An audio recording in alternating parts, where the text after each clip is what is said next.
По 71 пат општина Битола по повод големиот празник 4 ноември, денот на ослободувањето на градот Битола, организира богата програма, исполнета со културни, музички и спортски настани. Програмата започна на 30 минатиот месец, а завршува утре со доделувањето на наградите 4 ноември. Меѓународниот фестивал за аматерски документарен филм Камера 300, потоа меѓународниот шаховски турнир за слепи лица, мотокросот меморијален кој првпат сега годинава се одржува Тони Гуревски Бабуш. Тоа што оваа година е специфично во програмата е целодневната проекција на филмови посветени на сите добитници на наградата за животно дело 4 ноември Битола. На новата сцена во Народниот театар беше изведен музички сценски перформанс под наслов со виртуелниот Python Miss Битола. Програмата продолжува вечерва со научна атлетска трка на која ќе учествуваат сите основни и средни училишта, како и факултетите од градот. Трката започнува од пред домот на АРМ па се до плоштадот Магнолија. Од општина Битола информираат дека програмата продолжува и утре со традиционалните настани кои се случуваат секоја година. Уште во утринските часови прием на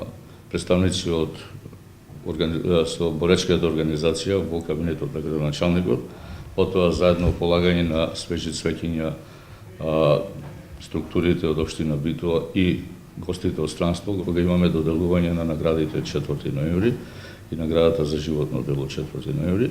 Тоа ќе се одвива во Народниот театар Битола во 19 часот. Одбележувањето оваа година е збогатено и со голем број на гости од странство и амбасадори на странски држави во Македонија.